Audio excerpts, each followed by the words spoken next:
Welcome to 5 Strike Weekly. With Atlanta United having a bye week, we take a look back at what was a wild weekend in MLS. Later on, we preview what is now a crucial matchup with the New England Revolution this weekend. All that and more, coming up. Welcome to the show, 5 Strike fam. I'm AJ, this is Tanner McLeod. Before we get into it, become a member of the notification squad by hitting the bell next to the subscribe button on YouTube, or hop over from Facebook and subscribe. You can now also find all our content on the Geneco USA platform anywhere in the world on Amazon Fire TV, Roku, iOS, Google Play, and many other streaming platforms. It's been a long bye week for Atlanta United fans, but the rest of MLS had a barn burner. So first off, LAFC, they whooped DC United. They housed them. 4-0, I mean, yeah, and Rooney got sent off, and then... Ugly tackle. Absolute red. Absolute red. Good job, VAR, doing the VAR thing and making him go to the showers. That was a shambles. Yeah, because Rooney, he does this often, I think, too. I mean, I've seen him just do some shambolic tackling. Mostly with this on. Yeah, yeah. It pissed me off a lot when he did it too. But yeah. He's a grade A shithouser. I'm not gonna lie. Oh, for sure. But Carlos Vela, I mean, has just been, I don't know, he's roiding out, man. He's looking like an MVP candidate for sure. I mean, right now, LAFC are the de facto best team in Major League Soccer. And they're kind of doing an Atlanta United in year 2, where they're saying, okay, we learned our lesson in a harsh first round loss year 1. Now they've gotten better. You know, they're more experienced. They understand the league, good manager. And now I think they're a team that's definitely going to be challenging for that MLS Cup, but they're looking good. And DC had been playing well, and it was like, man, DC could do something. And then LAFC just shows up in DC, and they were just like, nah, fam, y'all ain't ready for this. It is a way, so yes, I understand. You know, it's a lot harder, you know. But for LAFC, I mean, Carlos Vela is doing his best Arjen Robben impression for sure. Why let him on his left? Yeah. Well, that's the thing. It's unstoppable. I mean, he can, you know, he can chip it over you. He can rock it in. I mean, it's he can bend it like crazy angles that make no sense. Yeah. I mean, he's doing some crazy things on that right side. But yeah, let's move on to Orlando City with a 4-3 win over Colorado. Wild. And there was this confrontation between Nani and Kellen Acosta that. Kind of made our boy Jay Riddle kind of a little bit viral for a minute, but yeah, the little bit of headbutt that was not punished on Nani. Nani kind of lost his mind there, and I have no idea. And I love Nani from his days at Man United, but what was going on and how did he stay on? Like, yeah, that. Also, he scored a headed goal, which was just weird to see. I didn't realize he could do that. Yeah, but I guess, you know, he's pretty built now in terms of you know, his size. So he's made a difference for Orlando, which is a good thing for them. I mean, they have a player who can draw people to the stadium. Although he did have a comment after the game where he talked about how he's played in so many different stadiums, but the atmosphere at Orlando City's was the best he's ever played in, and it's just like, okay. Really? Beating Old Trafford? Okay, yeah. All right. But, yeah, I mean, in terms of Nani, how he stayed on again, that headbutt, I mean, you know, whether you land that or not, that motion... Not good. I mean, that's... Not good. Yeah, you get sent off for that stuff. I mean, it's... But it was a great game. There were some crazy goals. I mean... Orlando's gotten off to a decent start this season. They've done that before. Whether or not they can keep it up and keep it going, that's something that we'll see. But, you know, Nani has proved so far to be a decent signing for them. He's been important. They're scoring goals, which is a good thing. That's how you can keep the fans entertained. But they're also shipping a lot of them as well. So if they can get some things figured out, they might have a chance of being a playoff team this year, because the East, as we will talk about in the next game, makes no sense. And that's because New York Red Bulls lost 2-1 at home to Minnesota. There was no one at this game, by the way. There was no one there to even see the poor play that happened. But Red Bulls, they're not doing too hot themselves. Yeah, they're in some shambles as well, and are down in 9th in the table, and it's not looking good for a lot of the playoff teams from last year. But yeah, Red Bulls, I mean, Minnesota United, they're playing well. Yeah, they have a much better team than you know, what has been previously. But yeah, I mean, you know, you can't lose at home. That's just, there's something going on in terms of maybe just you know, coaching wise, they're just not on the same page. Maybe still trying to, Chris Armas maybe still trying to do a little bit more possession than they're used to. And yeah, big losses in terms of, you know, yeah, Adams and You know, just that's massive. That's a that's a player that is in the middle of the park that pretty much runs their middle of the midfield. So I mean, that's two big players out of your two big teams in the East, and both are struggling. I mean, because they're on 4 points out of 5 matches. They only have 2 more points than Atlanta United have.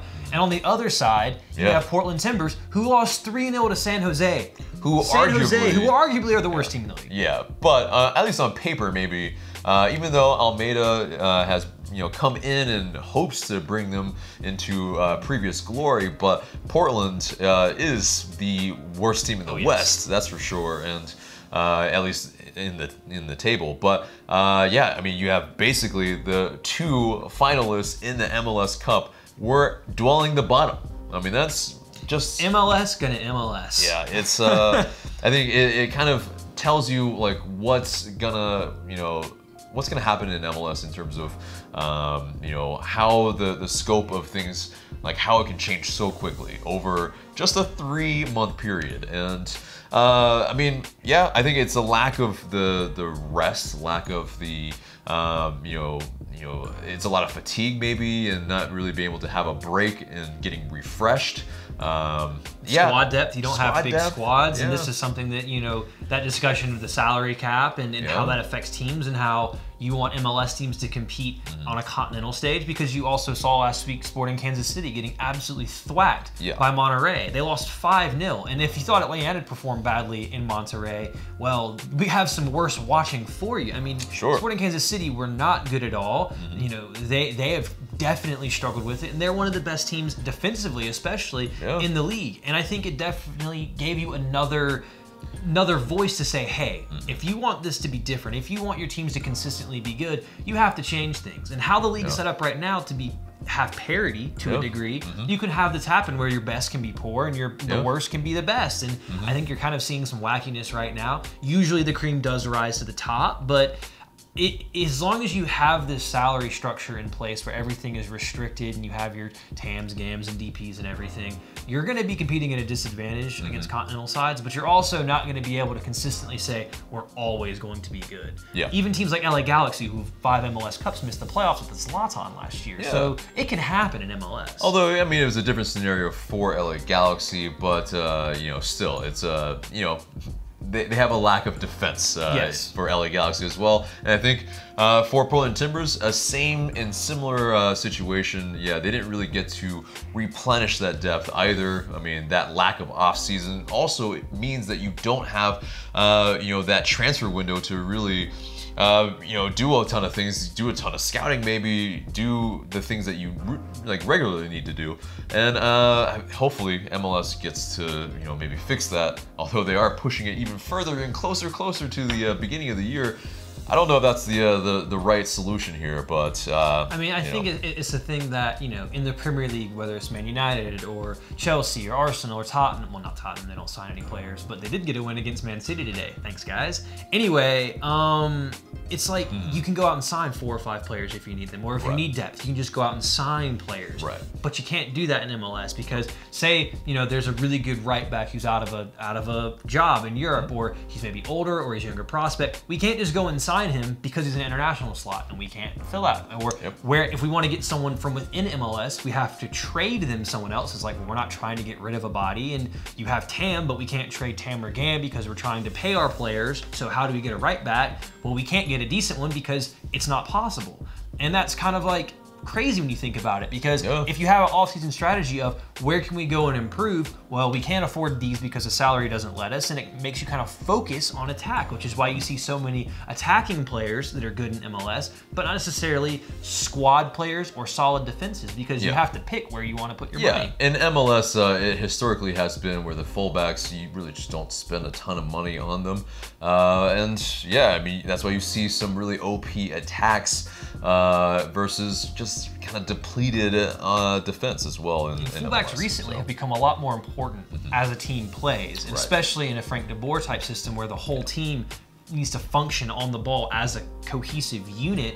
That's kind of been a thing since Guardiola, where your whole team has to be good on the ball. And if you don't have fullbacks who can do that role, then you can't really play that system and you struggle to play there, but you can't really afford to get them either because you're within the structure. So there's definitely something that has to change at some point in time. There was a really good, they talked about on ESPN FC last week, and usually that's not, it's usually not the best. Usually not the best viewing, but you know, Alejandro Moreno is making some really good points about where this league is, who it's trying to compare itself to, and if you want to get better, what you have to do. And you know, it's still growing and it's getting there. And when you have ambitious teams like Atlanta United and the LAFC, you might get there. But right now, this is the situation we find ourselves in. Wackiness. And Moreno does often have good points about MLS because he has played in MLS with the Columbus Crew, notably as well. So 5 teams and won, I think, 3 MLS Cups. Yeah, exactly. So like, I think he knows something about the league. Yeah, he definitely has experience for sure. But let's move on into the news, guys. And this is the best news of the week, I think, is that Jezebel magazine has named Atlanta United the best sporting experience in Atlanta. And I think that's not a surprise at all. Probably, well, it was clearly voted on before the season started. Because in terms of best entertaining experience right now, yeah, I mean, but I think the atmosphere as a whole, and I still think the fan experience is still top-notch, miles beyond a lot of the other sports in this city. Because, the atmosphere is unparalleled. The stadium is incredible. Exactly. So, it's not a surprise, at least. And you're not having to sell your kidney in the bathroom to pay for stuff like at Braves games. It's true. Exactly. And then the fan-friendly pricing as well is very, very good for, just not even the casuals, but, the people that are frequenters. Like, if you have 3 games in 1 week and you're having to eat at the stadium, and at any other stadium, you're probably paying upwards of $60 to $80 for the entire experience on one match day. Yeah, it's just $2 for or $1.50 or whatever it is now. Not bad. Yeah, ain't bad at all. Especially if you're want to eat a little bit more inexpensively. Then okay, But let's move on to LGP talking about his new role at the back, where he's kind of more mentoring Miles Robinson, because Parky has been left out at least once, and I imagine that it might be happening a little bit more in the future. But he had an interesting quote talking about, "I'm trying to be more of a daddy. I'm trying to help him make good decisions." And that was the interpretation. I think he might have actually said that in English, because I think he is want to do that as well. But okay, our team has a very interesting fixation with fathers and daddies, and using that in maybe just a lost in translation. Maybe it's a South American thing. It's a South American thing, but Joseph last year, now LGP with the whole daddy thing. I don't know. Yeah, no, it's good though, but and LGP also talked about the fans and understanding their frustrations. He said, "The only thing I could say to the fans is we understand the impatience. We really appreciate your support, and we need that support, especially in these difficult moments. That's when we need the support of the fans the most." Absolutely, 100%. Yeah, it's one of those things where the abuse or anything like that towards players is really unwarranted. We don't need to be doing that if you are. But I think on the whole, the fans understand, and they are doing their best in galvanizing and making sure that the players and the team feel appreciated for their efforts. It's not always, we're not always going to be a winning club. That's the goal, that's the hope.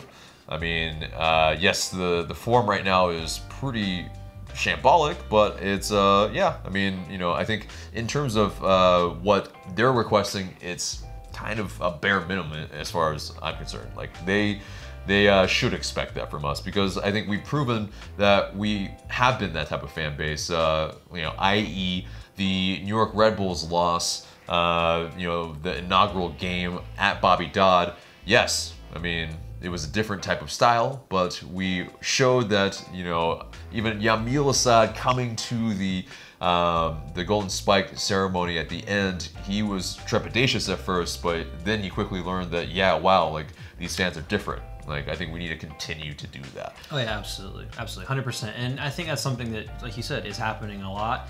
And as long as we continue to back these guys, they deserve it. I mean, at the end of the day, this season's not been great, but they did just win a championship, so I kind of give them a lot of slack as far as the players are concerned in terms of them and playing. I'm going to support them because they put a star on our kit. And that's not forgotten this quickly, that's for certain. Exactly, yeah, and because, yeah, Atlanta was starved for championships, and, yeah, the fact that they did that for us is... Yes. You bring a championship to this city. From what I've gathered in the short time I've been here, that was really important, and that in and of itself gets you a whole lot of leeway. Yeah. Or at least it should. Yeah. And so let's move on to Pity Martinez getting married. I mean, it was like a very, I think it was a courthouse wedding, and very adorable.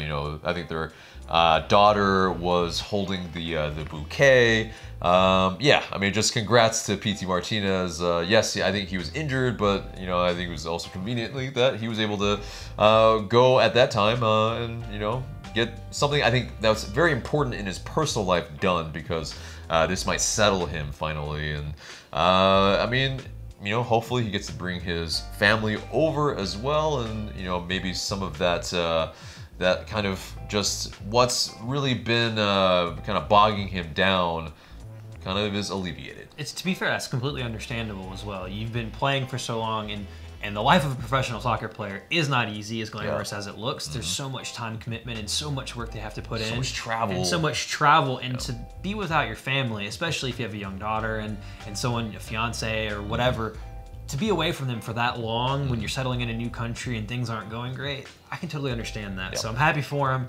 Hopefully everything can get moving now. He can get them all settled down. And he can kick on and show Atlanta United fans what he's really capable of. And I think from what we saw at River, it's a whole heck of a lot. Yeah, indeed. And I think, we all need to remember that these people are people as well. And so, you know, like, basically, if you're a tourist for 4 months, I mean, would you feel comfortable? I mean, probably not as well. So, yeah, I think this is a great thing for PT. But, yeah, so moving on to Ezequiel Barco talking about the training that Frank de Boer has had over the past week in preparation for New England Revolution. He says, yeah, like, we're calm. We're definitely working hard in training to, you know, to aim to win, of course. But, you know, they're asking, or they're doing what all the coaches are asking of them all week. But, you know, they're working also on the tactics that de Boer has brought on. And the best way that they can do that is, really just apply it over the weekend. And, you know, it's really just having to put forth their best effort in doing so. I think the more that the games come thicker and faster, I think bodes better because of the, you know, time that they've had in training now, so that they can actually apply these. Because, you know, there's nothing worse, I feel like, even than, you know, fixture congestion, than not having the games to even play what you're being drilled every single day. Sometimes even 2-a-days, I feel like, is what their the hearsay is for them. And so, I mean, you know, that's tough to do when you don't have a game for a while. Absolutely, and I think this really eliminates one of the key excuses that some people have, well, even myself, have kind of allowed de Boer to make, which is he hasn't had time with his team to train and do the 11v11s to really figure out his tactics or the philosophy and have the time to employ that.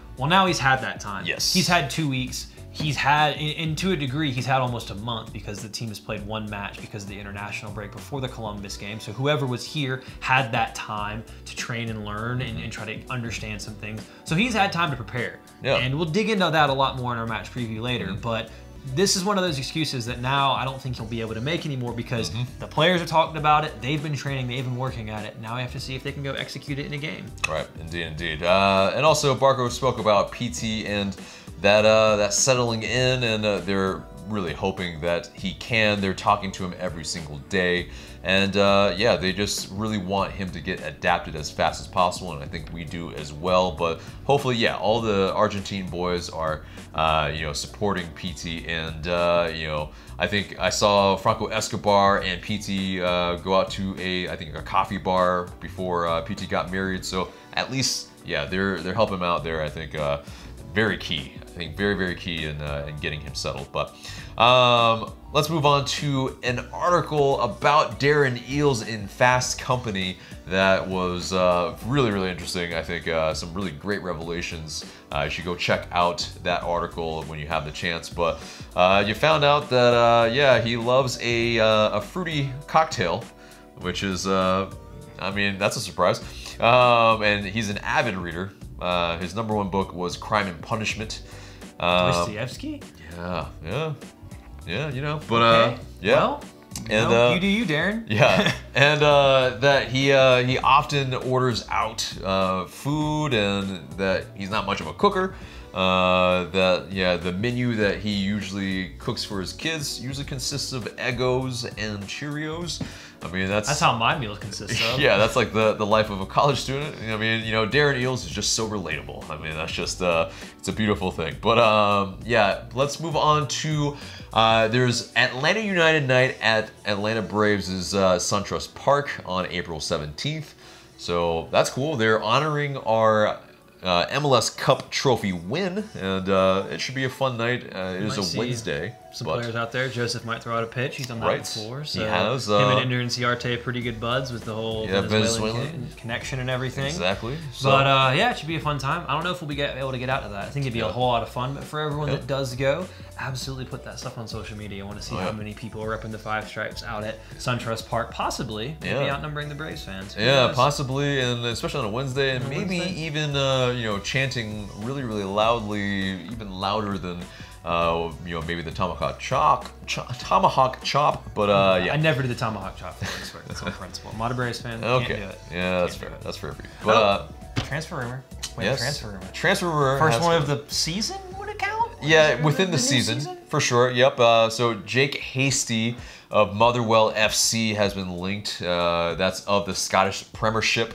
That's according to the Glasgow Evening Times. He's a Scotsman, and he's also attracted some interest from some other English clubs, but it's a 20-year-old winger, 6 goals in 11 games. Yeah, I mean, apparently was penned as the Miggy replacement. I don't know how much stock I put into that of, you know, the article saying that. But, yeah, I mean, it could be interesting. So, a few things. One, positions we need, not a winger. Yep. International spot? Yeah, would be a little bit dicey, and if he is a sort of transcendent talent that, you know, would require one, then great, but I don't know if he really is in that territory. And if he's that good, he's probably staying in the UK. Yeah. So it's, you know, I don't put a lot of stock in this rumor, but it is the first rumor of this season proper. So, but yeah, also guys, we want to remind you that we need some help on our Facebook page because it has been unpublished for reasons unbeknownst to us, like we said last week. But yes, you know, we have it in the video description box below, and please share it with all your friends below, yeah, the link and the page, and just let your friends know about us because yeah, we're trying to level up, and we're really trying to get a lot of really, really dope content out to you guys, and we need that reach back again. But yeah, so we really, really appreciate all the help and all the engagement and everything that you guys do for us. So we means appreciate a lot. it. But moving into Atlanta, two guys, they had 90s night this past weekend, and they actually put out a really funny video where they were asking some of the younger guys about 90s questions, which was amazing, but somehow, even though I'm not that old, made me feel old because they didn't know the answers to these questions that I knew, and I was like, okay, this is weird. But a lot of teenagers on a lot of teenagers on that team. They lost, unfortunately, 2-0 to St. Louis. I think it's what, St. Louis FC. Yep. Yes, and that's actually a team that has MLS hopes. They're trying to get a whole stadium deal figured out. They are a club that does aspire to join the top flight. But you had first-team players such as Andrew Carlton, Romario Williams, Alec Can, I always mispronounce his name. Yeah. Alec Can, as well as Florentine Pogba. So whether or not we see them in the starting 11 for the first team anytime soon, who knows? Who knows? But yeah, I mean, good to see those guys getting some minutes. Also, yeah, Alec Can, who's kind of been relegated to backup and you know, LA 2 fodder. But yeah, I mean, I think U.S. Open Cup. He should absolutely get the games he should get some starts. The whole competition. He should get the whole competition. Yeah. But yeah, let's move on to the mailbag. And you guys send in these questions through IG story. Please continue to do so, and we might answer your question in the future. But first question comes from Michelle C. Bush. how is locker room morale right now with the season starting off the way it has? According to Ezequiel Barco and others, yeah, I mean, it has been just business as usual in that sense, but who really knows that answer? We're not in the locker room, but, you know, I think it seems like the players still have their heads on straight, that they're trying to right the ship, and they're not letting this, you know, early season form knock them down. As they always say, you know, class is permanent and form is temporary. So, you know, I think their class is showing, and hopefully it will prevail. And help rectify the form. And I think the thing that you can definitely see is this is still a locker room that from the outside is supporting the manager. You haven't had things leaking out like you would say under a Jose Mourinho type character, where clearly the players are unhappy. They're still supporting, and whether or not they fully bought in, we'll never know, but they are trying to get things going under the board, and that can only be a good sign. Hopefully, like you said, we can start seeing those results come in. Right. Next question comes from Merkaba19. Does PT getting married and reconnecting with his family free him to play better football? God, I hope so. Yeah, I think that's really all of our hopes for sure, because, yeah, I mean, you know, he hasn't had... he hasn't set the league on fire, that's for sure. But, you know, I think there's been glimpses. There's, you know, you can see what he can do and what he's trying to do.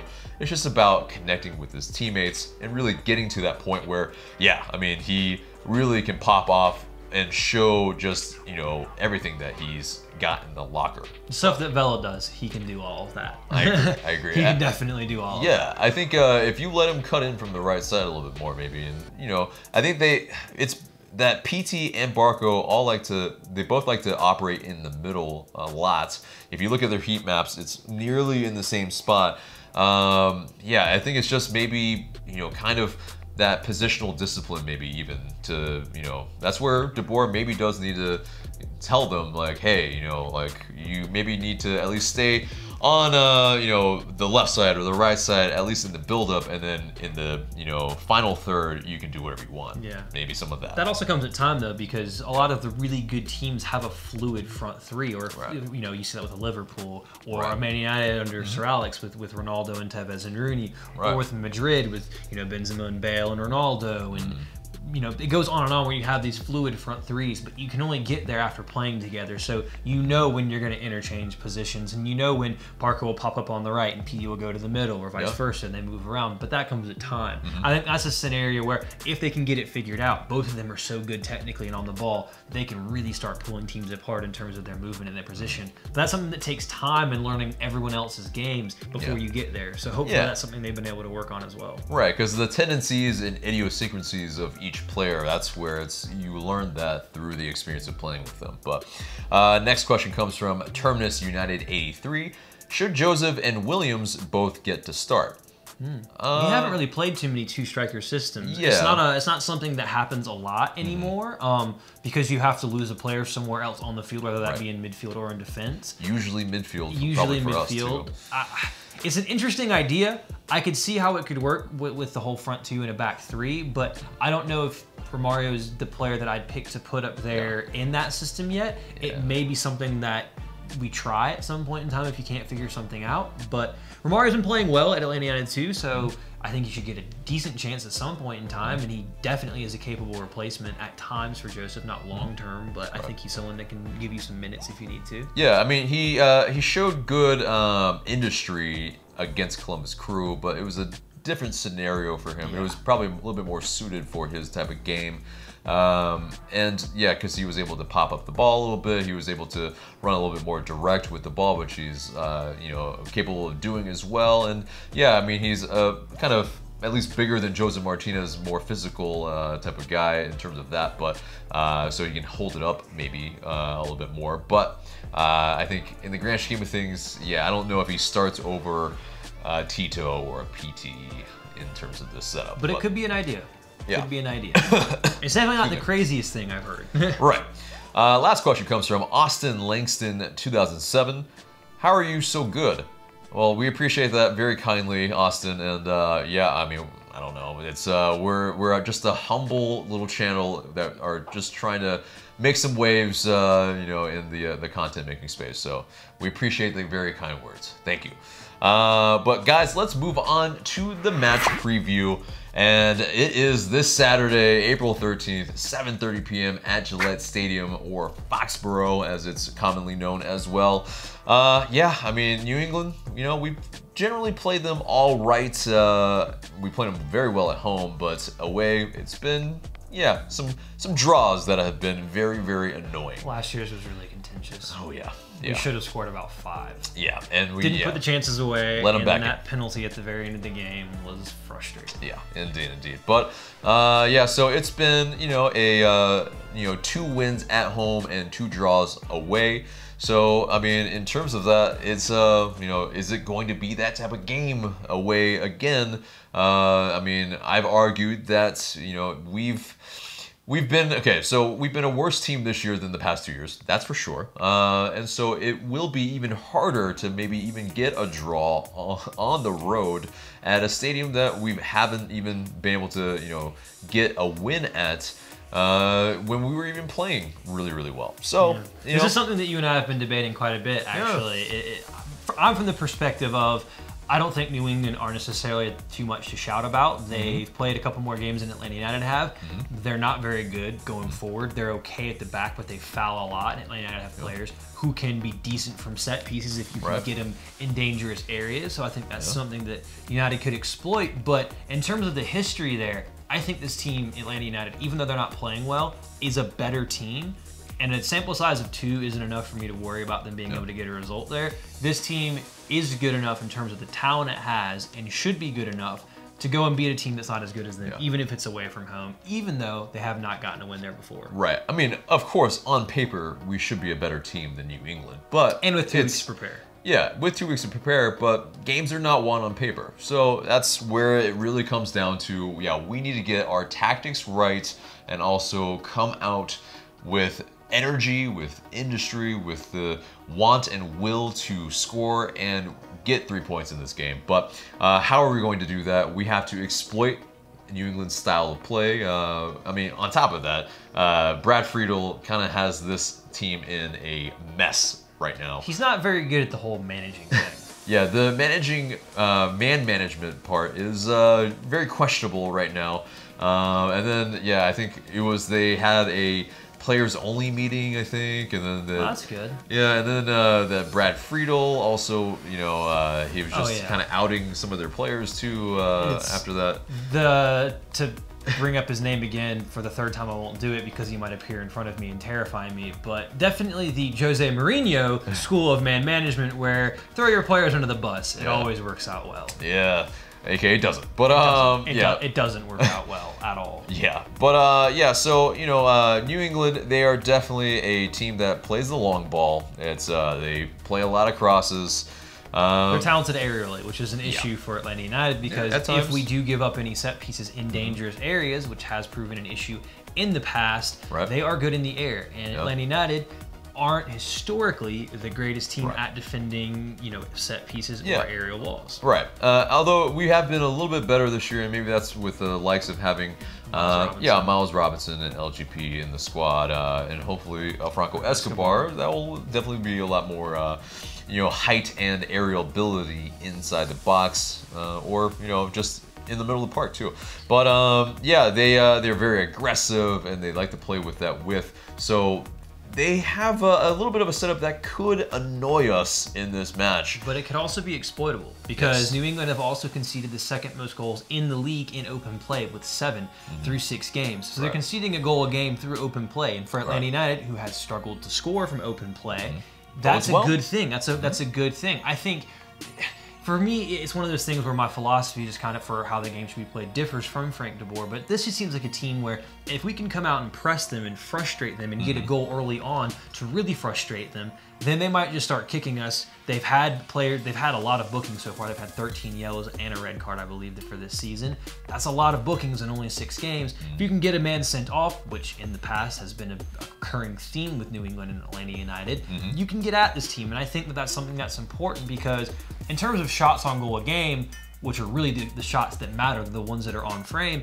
we're not much better than they are. We average 3.3, they average 3. So we haven't created a lot, but this could be a team that's not having harmony in the locker room, not playing well on the pitch, that if you can get a goal and really kind of kick the rot, you might finally be able to get a decent result on the road. So it is there, but at the same time, if Atlanta doesn't come with that energy, it could be another boring slugfest, 0-0, 1-0 type match. So our keys to this match definitely are what the system is. You know, is it going to be a back three or back four? Are we going to play possession, or are we going to be aggressive and go after them and be a little bit more direct, take a few more risks? We don't know. I mean, but I think, you know, we just kind of outlined what we would do. We'd probably go for their throat, and because they just came off a loss 1-0 against Columbus. Join the club. Yeah, join the club. It wasn't pissing down rain for them though. Yeah, so yeah, exactly. They at least had a better scenario for that. But you know, and in terms of yeah, it's a key is getting Joseph Martinez the ball for one, and then in dangerous areas, and that's been really the issue so far. Is he hasn't really been able to pop up in the six a whole lot of times this season where he can do his magic and, you know, be as clinical as he has been in the past. And in terms of shots a game, he's actually, again, only averaging slightly less than he was before. But I think it's the quality of those chances and how he's getting shots from the outside. Yeah, and he's a player that I think is best used, even though he can play with his back to goal, he's best used facing goal, getting on the end of crosses, on the end of through balls, and putting it into the back of the net without having to think about it. He hasn't really had those chances, and those chances haven't been created for him this year, where he truly excels as a ruthless goal scorer. So that's something that if Atlanta United can get him the ball in dangerous areas, that'll really, really help you. The other question is, if you go with a back four, who do you play in your back four? Because and I think we'll get into that. Fit? You know, who do you play at if he's not fit? You know, going back to the formation, I think that's something that's important because you've had 2 weeks to prepare. So you've had 2 weeks. What's the formation you're going to go with with the 2 weeks to prep it, practice it? We have to be able to see positiveness. We have to be able to see progression. We have to be able to see a continual building on the chances we've been creating in the past games, where they've been growing every single game. You need to show that fluidity, that you know what you're doing. If that's not there, I think Atlanta United fans would, even if you don't win, you could accept it if you saw that progress. I think the important thing is being able to see that you've made progress in 2 weeks. Some might. There's definitely a very divided crowd at the moment with the De Boer in, De Boer out, and so, you know, I think this might be a sticking point for some of the De Boer out crowd for sure. But before we get into any sort of predictions on the lineup, let's get into the players to watch for New England. And I think on the attack side, Carlos Heel, he's their attacking midfielder. He's got 3 goals and 1 assist in 6 appearances already. And yeah, he joined from Deportivo La Coruña in January. So yeah, he's their DP. He's played in La Liga, played in Spain. He's like a talented guy that can really cause some trouble against us. So yeah, he's a guy that we really need to keep an eye on. And also, yeah, I mean, you know, Brandon Bai, he's their defender that can win a lot of the balls aerially. So he has a goal already this season. He wins, I think, over 6 aerial duels a match, which is a lot. He is really quality in the air. He's a unit. So he's definitely going to be a guy on set pieces. If they have them in attacking areas, to watch out for him in the air. He could be a player that could hurt Atlanta United. Right. But onto the injury report for Atlanta United. So Franco Escobar is back in training after that adductor injury he suffered in the Columbus Crew match. And yeah, that's good news. Yeah. But the extent of what his involvement will be on Saturday is to be determined. We don't know. Pity, of course, he was getting married, but he just joined training on Tuesday, which is when we were filming this. And so that's also great news. You know, he joined the first team, and so like full contact, that's fantastic. George Bello also has rejoined training after that groin injury he suffered against Herediano. And you know, he could be a choice. He could be selected for the starting 11. And he did score in Atlanta's last match against New England Revolution in that 2-1 win last season with his first goal. So, hey, it could be an idea. Yeah, indeed. And Kevin Kratz, I believe is still out with that calf injury, but hopefully that's still a minor one and he will return soon. But the big one is Mikey Ambrose. He has re-aggravated his right meniscus. And so it's a diagnosis of 3 to 5 weeks. Hopefully that counts the 1 week that we've had a bye week, hopefully. But yeah, I mean, that's not good news because he had kind of claimed the left wing back job, at least for the interim. But this seems to always happen to him. He kind of, you know, plays well. He gets the regular minutes and then he breaks down, and it was something in training on last Friday's session, and it's very, very unfortunate. So we wish him a get well soon. He's a great guy as well. Yeah, you know, exactly. It's just like it's so unfortunate to happen to a guy that works so hard and is so passionate about playing for this team. And it just seems something about playing fullback for Atlanta United right now is just a cursed position. So it really is. It's like the drummer of Spinal Tap right now is just, it's a rotating. I get that reference. Oh, hey. But guys, let's get into our predicted 11 for this match. And yeah, what do you think is gonna happen, man?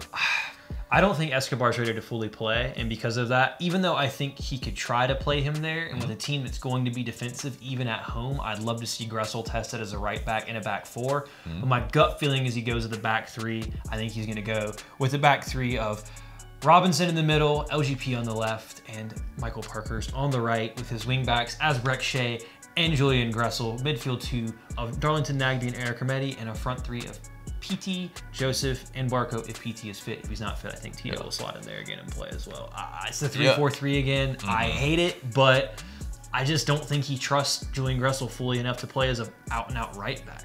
Yeah, and that's very interesting that you're bringing in Pity Martinez right after, I mean, you know, where he had suffered that injury. If he's fit, if he is fit. I don't know if he's fully fit. And also he hasn't trained with the team, so that's where I would probably leave him out until you know, he gets maybe just a substitute appearance and gets that under his you know, under his toe. But yeah, so for me, I think it's a 4-3-3 because I think that's maybe what they've been trying to persist with after they pretty publicly came out and said that 4-3-3 is the best formation right now for them, at least Frank de Boer said. And so yeah, I think it's Guzan between the sticks. I think he's going to take that chance with Escobar because it's just what it is. We don't have any other options. I want maybe Julian Gressel or John Gallagher to be those options. Maybe even Gordon Wild if you have to. Maybe as a, you know, a right wing back if that were. But it's just, I think, you know, he did it last match, and I think he's been able to train with the first team, so there's at least that continuity there. I think he starts at right back. Robinson as that right center back, LGP as that left center back, and Bello, I think, gets the start here. He, again, has scored against New England.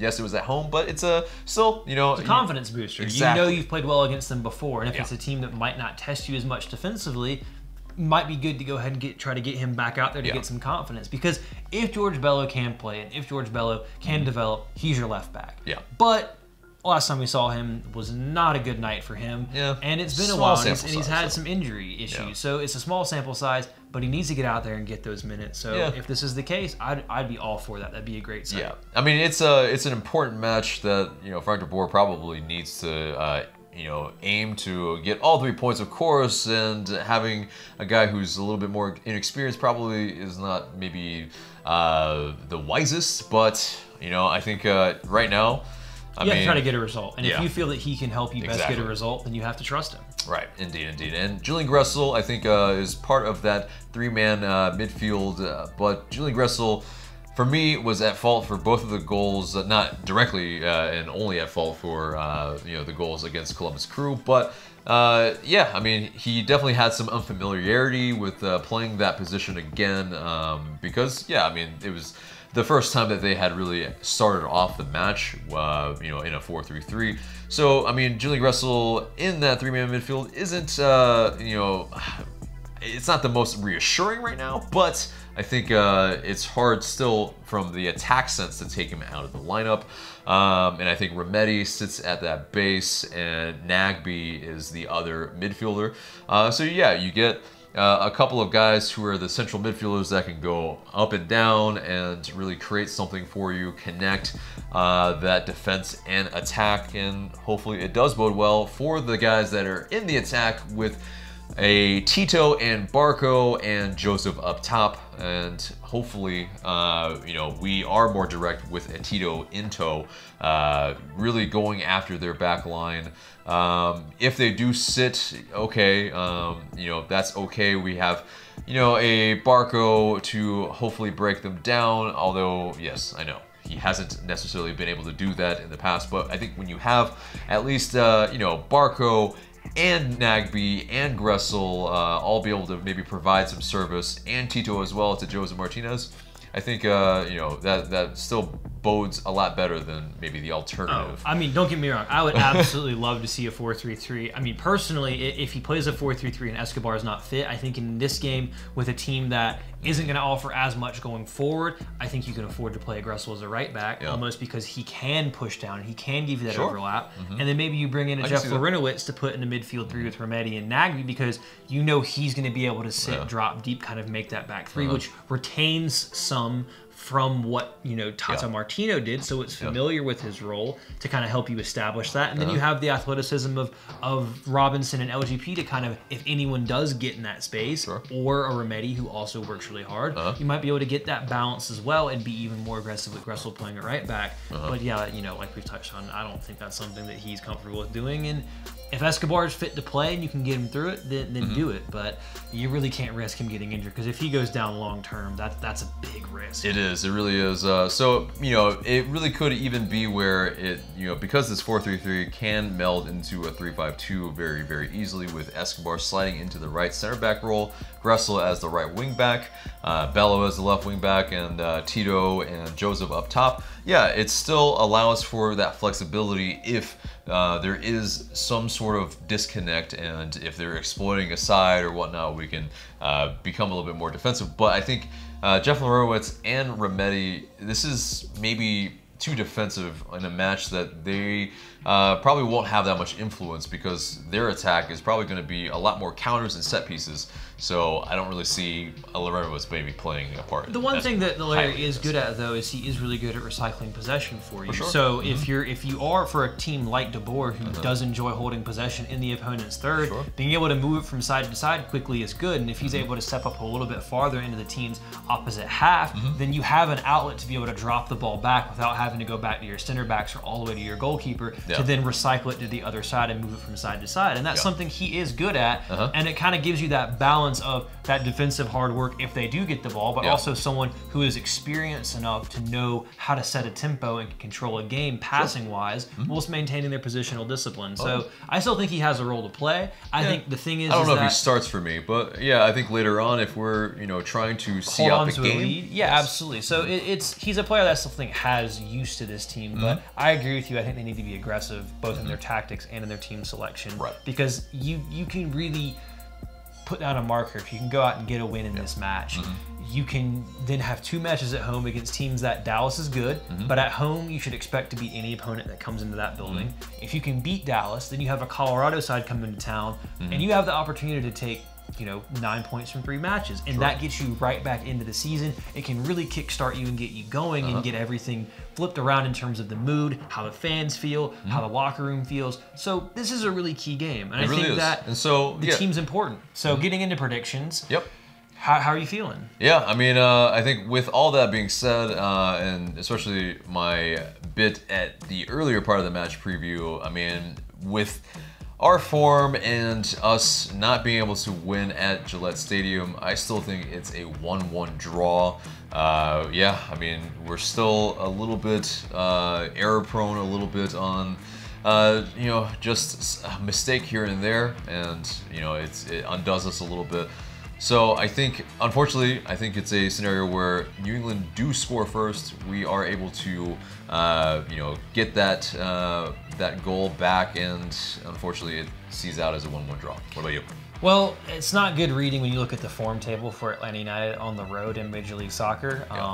To take a little shot at Devin and kind of yourself. Very Arsenal of them not being able to pick up any results, having lost 5 of their last 6 games on the road.